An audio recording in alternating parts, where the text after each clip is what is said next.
Kalau kita perhatikan, hampir di setiap sudut Indonesia, mulai dari kota-kota besar sampai desa-desa, selalu ada pemandangan yang nggak pernah absen. Apa itu? Ya, tiang listrik. Berdiri berjajar, membawa kabel-kabel yang membentang di atas kepala kita, seperti urat nadi yang menyambung energi ke rumah-rumah, kantor, pabrik, bahkan warung kopi di pinggir jalan. Di era sekarang, ketika banyak negara maju sudah menanam kabel listrik di bawah tanah demi estetika dan efisiensi, muncul pertanyaan sederhana, kenapa Indonesia masih setia dengan tiang listrik?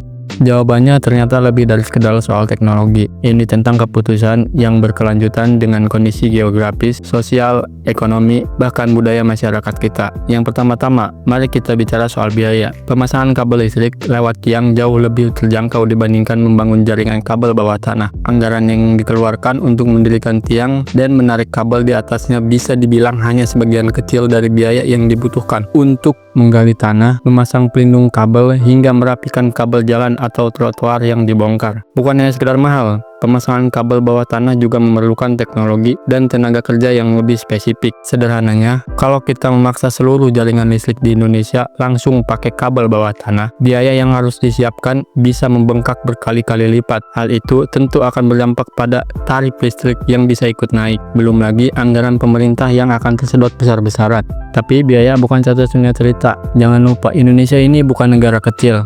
Negara kita punya lebih dari 17.000 pulau dengan kontur tanah yang beragam, mulai dari gunung-gunung, hutan-hutan lebat, rawa-rawa di Kalimantan, sampai pantai-pantai terpencil di Maluku. Membentangkan kabel lewat tiang di wilayah seperti ini jauh lebih praktis ketimbang harus menggali tanah. Apalagi di daerah yang infrastrukturnya masih minim, tiang listrik menawarkan fleksibilitas luar biasa.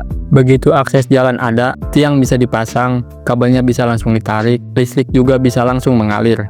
Nah, bicara soal kepraktisan, tiang listrik juga punya keunggulan lain. Yang pertama, mudah dirawat dan diperbaiki. Ketika ada gangguan, entah karena pohon tumbang, badai, atau bahkan kendaraan yang nyelonong nabrak tiang listrik, teknisi cukup datang, naik ke tiang, dan memperbaiki kabel di tempat. Semua bisa dikerjakan relatif cepat tanpa perlu menggali-gali atau menutup jalan. Bandingkan, kalau kabel ditanam di bawah tanah, begitu ada kerusakan, teknisi harus mencari dulu titik masalahnya di mana, gali tanah, perbaiki kabel, tutup lagi. Di kota-kota besar yang lalu lintasnya padat, proses ini bisa bikin macet berkepanjangan. Belum lagi potensi merusak infrastruktur lain yang sudah tertanam lebih dulu seperti pipa air, gas, atau bahkan jalur komunikasi. Indonesia juga punya tantangan khusus, cuaca tropis, dan resiko bencana alam yang tinggi. Musim hujan, badai, dan banjir, bahkan sampai gempa bumi. Semua itu akrab dengan kehidupan kita. Mungkin terkesan kabel bawah tanah lebih aman dari terpaan angin dan hujan, tapi kenyataannya bukan tanpa resiko. Banjir bisa menyebabkan air masuk ke saluran kabel, memicu korsleting. Gempa bisa menggeser tanah dan memutuskan jaringan di bawah permukaan. Memastikan kabel bawah tanah tetap aman di kondisi seperti ini butuh teknologi mahal dan desain yang sangat matang.